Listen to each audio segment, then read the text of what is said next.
Welcome to another episode of Flix List here on WHYR 96.9. Thanks for tuning in, Baton Rouge. I'm DJ Clay. I'm DJ Chewy. And we're missing RCL because he's off working on a movie, but we brought in a specialist for our show tonight, our good buddy Steven. Say hello. Hello, guys. Steven, if you remember our James Bond episode, was our James Bond professional. And we reference him often because he is our local film historian who's got the greatest collection of movies, old, new, and otherwise, and absolutely the best collection of film soundtracks I've ever heard in my life. And you've been doing this for years, and today's show is all about special effects. So we've watched 3 or 4 movies, all old movies that are really special effects heavy, and we're going to be talking about how you did a special effects movie before computers, CGI specifically. That is correct. Specifically, stop motion animation.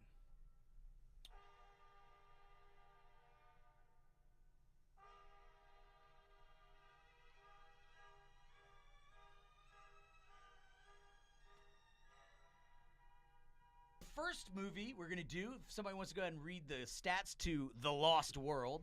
Yeah, we got The Lost World. It was made in 1925, directed by Harry O. Hoyt. It was based on a book by Sir Arthur Conan Doyle, who, as you probably know, did Sherlock Holmes series of books. And the stars are Wallace Beery, Bessie Love, and Lloyd Hughes. All right, so to start off, The Lost World, we'll do a quick synopsis of the plot. But The Lost World is about a young man whose wretched girlfriend will not marry him until he's been on an adventure. Literally says, this is a silent movie, so it's said in title cards. Very plain text. But actually says, I will not marry you until you have faced death. And so, with this ridiculous request in hand, he meets up with a nutty professor who swears he's been to a lost world in then unexplored South America where dinosaurs still live and roam. This is pretty fantastic stuff, and I can only imagine for a pre-Depression audience was mind-blowing. You know, you have to remember for the original audience at this time, there are parts of the world that still seemed wild and fantasy-laden. South America at this time, the average American in the USA had no concept for what was necessarily down there. So to give you guys a frame of reference, for anybody who's seen the delightful, wonderful cartoon Up, the idea of them going to South America and going to Paradise Falls was so heavily based on this movie that even the actual graphic of where they're going is picture for picture from The Lost World. It's a beautiful thing. Yeah. So they go into this lost world, and of course, adventure ensues. Let's talk about these very, very early stages of special effects. This is the first time that an audience has really seen dinosaurs in a movie. Yes, this is the first full-length dinosaur film, actually. And the first full-length stop-motion animation film. The pioneer of these special effects is Willis O'Brien. And O'Brien, I would say, is the auteur of this film, whereas the director is a nobody. Traditionally, the director is the mastermind behind the imagination of a movie. Correct. But in this one, we have a switching where maybe the director is directing the actors, but when it comes to what's selling this movie, which is special effects. It is a special effects extravaganza for its time. Yes, it is a special effects film. It's no Michael Bay. We're a little spoiled nowadays. In fact, I would say babied. But it's very much a special effects film. Let's talk about some of the special effects that they've really just gotten started with on this particular film. Stop motion animation, if you're not familiar with it, is where you have a small model which is placed on a table, and behind it is a projection screen or a model behind that, whatever, whatever the shot calls for. Yeah, whatever the shot calls for. And each little model has armatures inside, underneath, whether it's clay or rubber, whatever it's made out of, and it's moved at one frame at a time and then take the shot of each. Let me So it's rephrase. more like still photography in that they take a shot of it, move Yes. it, take a shot of it, move it, take a Correct. shot of it. Yes. All right, so I think most people are pretty familiar with stop motion. But in this movie, they're mixing stop motion with live action. So you'll have a stop motion dinosaur in the background with live actors in the foreground. And they accomplish this through several different methods, but most impressively with something called rear projection. This is correct. All right, so explain to us rear projection, because I think that it's not used anymore. We still have Tim Burton doing stop motion. I don't think anybody uses rear projection anymore. No, not So- that I'm aware of. And I don't think anybody's going to be real aware of. So explain rear projection for us a little. Well, it's basically where you're actually projecting an image behind the actors or behind a set, and while you're filming it. So you're getting all this stuff going on in the background while you still have your actors right here in the foreground. All right, and so to do this in layers, I guess, is before they had computers to do this, they would have a camera filming actors who are moving, Correct. and then behind the actors, there's some set pieces like plants or whatever. In this one, there's jungle, and then there is a screen, a white screen, and behind that white screen, they project onto it pre-filmed stop motion. Yes. So the actors can react to. They're not pretending to see. They can actually see. They it can projected. see a dinosaur moving on a giant screen, 10, 20 feet behind them. So and when they it are comes reacting. to us seeing these dinosaurs, we're actually seeing a recording of a recording. Yeah. Yeah. That's crazy. Yes. And they do really amazing things. I mean, you do have to watch these movies with a certain air of old-fashionedness because we're so spoiled by modern technology. But for an audience then to see a living, moving actor interacting in the same realm as this giant dinosaur, and they did some great And stuff then- with the stop yeah, motion with the absolutely. dinosaurs. And that, coupled with the fact that it is set in this mysterious part of the world that isn't fully explained. Absolutely. And let's say you're an impressionable, younger child at the time. Remember, this is 1925. This is silent movie era. You see a man interacting with a dinosaur set in somewhere that you have no concept for. You almost think, did this actually happen? Parents are now having to explain to their children that dinosaurs don't exist. Yeah. Weird questions are being asked and having to be answered. Yeah. But let's talk about, because there's one shot that we talked about specifically with the dinosaurs that we saw. We were just totally blown away by how they sold it, and it's the breathing dinosaur. Yes, that's one of my favorite shots. What happens in the show, one of the dinosaurs falls off the plateau into a pit of mud, and it's laying in the pit of mud, and as we see it, we see it breathing, actually, the air expanding its body in and out, done through stop motion animation, and it's a wonderful effect. No, but and it had to be done, we assume, now I don't think anybody's researched this, but we assume it had to have been done with a balloon that was inflated and deflated inside this tiny model. Yes. But the level of detail, I mean, this is something, the stop motion was something that was so new that it would have blown everybody's mind anyway. And then to go in and get that level of detail is absolutely brilliant. I mean, astoundingly, smartly, savvily done. I mean, well done. And It it's- really all it's took all not of our breath jerky. away. It's not jerky at all. It's as though they took a scientific measurement every single frame and added just the right amount to where it would wind up being a very fluid motion, and it winds up being even more fluid than any other movements that the claymation forms I think do it's otherwise. the most successful effect Yeah. in the It film. in brings my the opinion. dinosaur to life in a way that you would not expect for a movie of this era. And the last thing we wanted to talk about with The Lost World here is really the level of action that was present and being conveyed with these claymation figures. They really, once they get you to South America, it's action and then it don't stop. No, It's pretty amazing. you're getting dinosaur versus dinosaur every few minutes. You got a T-Rex fighting a Triceratops, and, Or even a fly. What's the flying one? pterodactyl. This flying pterodactyl that, it's stop motion. They are defying gravity and they're fighting. It's like the T-Rex snatches the pterodactyl out of the air. Oh, it's fun. It's fun. It's totally fun. This is Jurassic Park for the 1920s audience, and The funny thing is that in Jurassic Park, you have. Don't get me wrong. Jurassic Park's a great movie. It's totally breathtaking.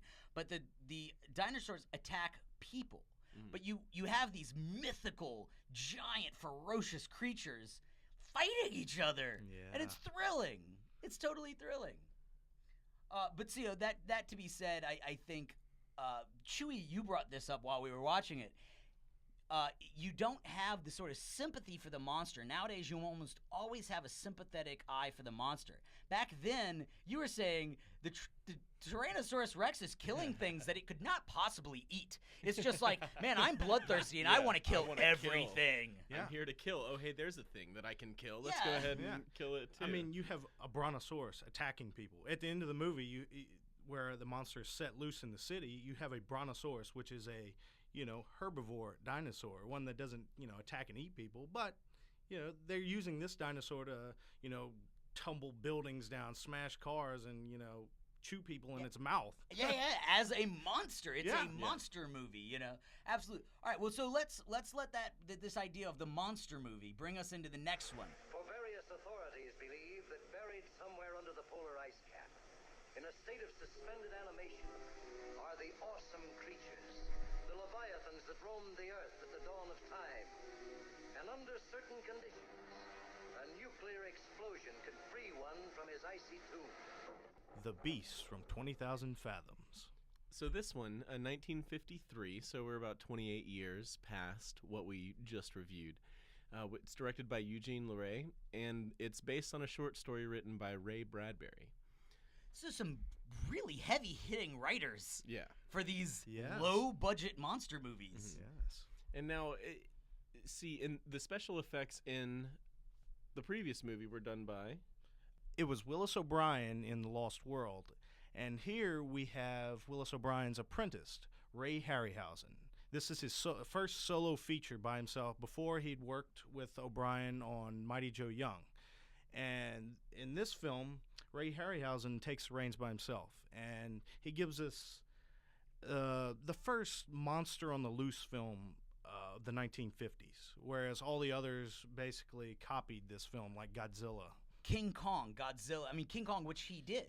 Well, King Kong came out in the 30s, and Ray Harryhausen says that when he saw that film, it influenced him. That was the deal. That was the deal. Which Willis O'Brien did King Kong. Okay, after The Lost right. World. I'm getting all my guys mixed up. No, it's okay. But that's brilliant. These guys were at the cutting edge of what they were doing and really mastering their craft. So we have in this one, a quick synopsis is it starts in the Arctic, somewhere in the Great North, and they're doing nuclear explosions because, again, this is the Cold War, and we are under the shadow of the nuclear bomb, and it's this huge deal. And they're doing tests, and this young, heroic scientist, they blow off one of these nuclear bombs, and this young scientist is going out and collecting data on it, but he sees this beast from 20,000 fathoms, which I still don't know what a fathom is. I can't I explain couldn't that one fathom what a fathom is. Wah. So he sees this thing and nobody believes him, and he finally convinces this scientist that he's not crazy, and he gets all this back up, and they go out and find the beast from 20,000 fathoms, but not before he has made his way down the Atlantic to terrorize New York City.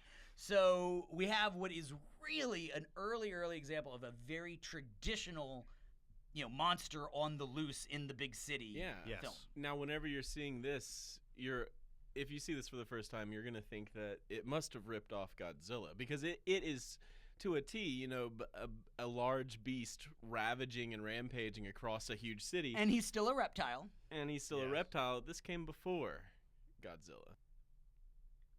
So let's talk about how much smoother the CGI is. Not the CGI, I'm sorry. Let's talk about how much smoother the stop motion is. The stop motion. Yes. Well, we're about 30 years later than The Lost World now, and there have been great improvements by Harryhausen himself in the detail and how smooth the animation is. There's a wonderful sequence in the middle of the film where the monster attacks a lighthouse. Yeah, this is one of the more even for today's audience, you kind of go, oh god, there's people in that. Like it's a genuinely disturbing This moment. is the first shot that establishes that this creature's here to destroy. It's not just looking Swimming for its around. lost child or something like that. It's ready to wreak some havoc. Yeah, and in this sequence, as the monster topples the light tower down, you see pieces of it falling. And you don't really think about it, but each one of these falling pieces has to be attached to a string and animated as it hits the ground. Right, so they can't just have a model and break it, because the monster is not a guy in a suit. It is a model that's being moved one frame at a time, which means everything it touches has to get moved one frame at a time. So to move something that has muscle and tissue and stuff like that is a challenge. But Yes. at the point where he starts destroying stuff, and he destroys lots of stuff in this movie, every piece now has to be moved with him one frame at a time. And so now the artisans are just simply defying gravity just to mess with us. You know what I mean? Like, they're really pushing the limits of this. Sure. And there's so many great sequences. One other I'd like to mention, which really stands out to a lot of people, is where when the monster is attacking New York, you have this one lone cop walk up to him with a gun and go to shoot him, and Which, of course, does nothing. no, nothing at all. Yeah, of course not. And the monster comes down and actually bites the top half of his body and lifts him up. And as we see the model come over the real cop, he picks him up, and you see his legs, dangling out of the monster's mouth, and then swallows him after. So this is an incredibly complex special effect to do without the aid of computers, because ultimately they have a stop motion beast in the foreground. Correct. Who is not actually interacting with the live action cop. But the live action cop had to be wired so that he could be picked up, and then the model covered whatever was picking him up, and he had to react as if he was in the monster's mouth, and this all had to be done with perspective shots. Yes. And then as we pull back and we see the feet kicking in the monster's mouth, that is actually stop motion feet in his mouth before he swallows So him. once we change the shot, then everything's stop motion, Yes. and it has to be seamless, which, again, is really impressive. It's work. such a cool scene. It's so when you first see it, you're like, whoa, he just ate that guy. That's exactly what I thought. My thought was, oh my God, this is the 50s. I can't believe he just ate that guy. That's what I was thinking too. It took me by surprise just because for the time I didn't think they would do it. It was quite so violent. When it happened, it jarred me. All right. Now, all these movies kind of get put to shame by our next one. Yes. The classic Jason and the Argonauts.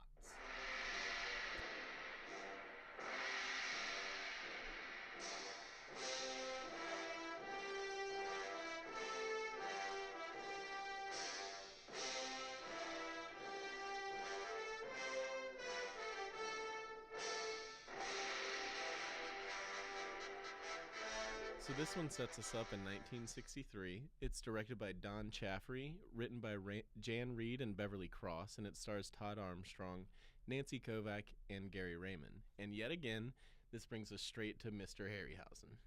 Yes. We're jumping ahead about 10 years now, and Harryhausen has brought color to stop motion animation now. First, in 1957 or 58, mind you, he did Seven Voyage of Sinbad, which was his first color stop motion animation film. Then did a couple others, and Jason and the Argonauts is kind of like his best film. Really, he considers it his best, the one he's most proud of. And we should say that the more popular film nowadays is also a Harryhausen film, which is the original Clash of the Titans, which is yes. also him. Yes. Now, Jason and the Argonauts, for anybody who likes Clash of the Titans, is a must-see because it's very much along the same lines. It's Greek mythology, which is a lot of fun. And this is another one where once they start the action, I mean, this is a movie that's basically about a bunch of Greek guys. The plot of this is so basic, I almost feel stupid telling you. It's about a bunch of Greek guys searching for a treasure. They're on a boat. Boring. But once they start the action in this movie, they don't let up. You would think that the the stop motion, these are low budget movies for the time. The Yes. stop motion is so difficult, so time consuming, so technical that they'd really only choose a few key moments to put it in. But they don't. Oh, no, I mean, dude. it's all It's up in the everywhere. business. No, there's about 4 or 5 sequences, I would say. And mentioning the budget for it, that's a really interesting point to bring up because it was a low budget movie. It was the budget of a B movie. But they did choose to put their money in a particular place and go ahead and really splurge. That area is the score. It's interesting that they chose to put their money behind the music. Yes, and the composer is the famous Bernard Herrmann, who a lot of people know he scored many of Alfred Hitchcock's films.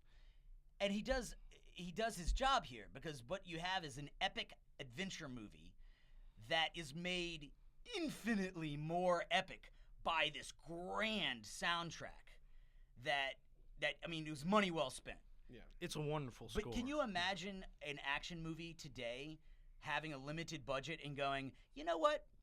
I'm going to spend it on music. I can't even fathom No, that happening no, now. they would not do that. It's unfortunate, really. It is unfortunate. So let's talk a little bit here because they're getting complex with the stop motion. Now the stop motion is really interacting with the live action people in a way that we have not seen yet. We've seen stop motion interact with on a screen. We've seen stop motion interact with other models. But Jason and his Argonauts have to fight off mythical beasts that are all stop motion. So now you're seeing them interact face to face with this thing, and it's put together seamlessly. Yeah, I think the scene that stands out the most is at the climax when you have this skeleton army attack Jason and 2 of his men. And in this sequence, you know the actors have to pretend they're fighting nothing there. And each one of these stop-motion models has to be lined up with each sword swipe of each actor, and each shield has to, act like it's getting hit by another sword. And, when you think about the difficulty of doing that, it's really amazing. No, truly, it's an incredible climax for the movie. We should bring up a couple of these scenes because one of my favorite is actually not a stop motion one at all. It's a pretty simple effect, but at some point, Trident, it's his name, right? Triton. Yes. Triton, who is a godlike character, bursts out of the water, puts his back up against an avalanche cliff that's about to fall onto the ships, and gives safe passage to Jason's ship. Now this is a guy jumping out of a pool of water, overlapped with a ship in a much larger pool of water, with rocks falling everywhere, and it's such a simple, comparatively simple effect that is outstanding. I mean, in no computers, and you would be proud to show this particular effect in any modern movie. I think It so. is seamless and perfect, and just really well done. But in my opinion, one of the most exciting moments in the movie, as well as what you said, one of your favorite sequences which was another stop motion one. Yeah, it's where this blind man is sent and sequestered on an island by Zeus, and he's set every day to be tormented by these harpies who steal his food and eat his feast every night before him. And there's this scene where Jason and the Argonauts come and they have to defeat the harpies. And in order to do that, these harpies are very fast-moving, nimble, flying creatures. So they have to catch them with nets and all these intricate things. And the whole time, all I could think of is how intense doing the stop motion had to be for that, with these characters that are flying, zipping around in the air, and constantly moving so frenetically. Moving and defying gravity. I mean, that's the other amazing thing. Again, you sort of have something walking along that's flesh and blood, and then you have something else that is infinitely more complex that they just tackle. And this isn't even the climax of the movie. No. They're tackling this early. Yeah, I mean, the first, in that scene with the first big special effects scene in the movie, whereas when the Argonauts come to this island where they have the treasure chamber of the gods, and guarding it is this gigantic bronze statue called Talos. And a couple of the Argonauts steal one of the treasures, and Talos comes after the Argonauts. And this is a wonderful, it's almost like a little mini movie sequence inside this movie where they have this big duel with this gigantic statue, and there's no way to stop him. And he ends up tearing up their ship, and they're stranded on the island. And yeah, I mean, the Greeks did epic better than anybody we could imagine doing epic. This makes Titanic and Terminator and Avatar look silly. Like, that's the Greeks did epic. They invented epic, Yeah, they did. I mean, that's the beautiful thing. A lot of times with modern movies, I find that you never really fear for the hero. Because the hero is the great guy. I mean, he's an all-powerful guy.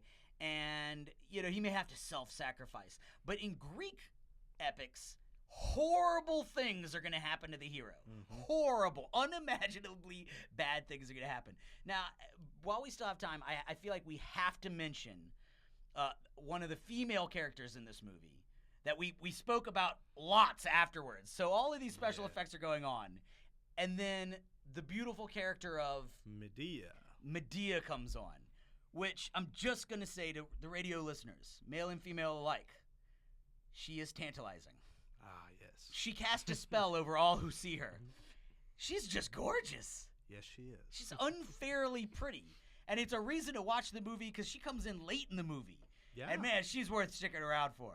Gorgeous. I think you're in love, Clay. I am.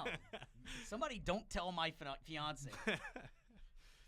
All right, so we've got this. The art of special effects has come a long way in just the time period. Are there any closing notes that you want to describe? I want to say that these types of films are very important to me, and I think to a lot of people, because we realize why we go to the movies. This is to have fun. This is escapist entertainment. This isn't something, where you're going to learn a lesson or something like that, have heavy political issues. This is escapist entertainment at its best, in my opinion.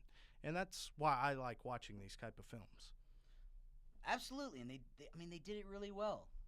I totally agree. And just the thing that fascinates me is using the tools available at the time to accomplish things much greater than what they had in front of them. And the amount of mastery required to accomplish what they did with the rudimentary tools that they were given, it just floors me. So I'd like to thank Steven for, one, coming on the show, and two, inviting us over to his house so we could watch all these BA movies. Well, thank you for having me on again, guys. No, we've had a blast, and we hope to have you on again. I think we've been talking about doing a monster movie marathon. Yes. There's a lot. With a movie collection like Steven's, there's infinite number of shows that we could do for you. We sure can. So thanks so much, man. You've been listening to Flix List here on WHYR 96.9.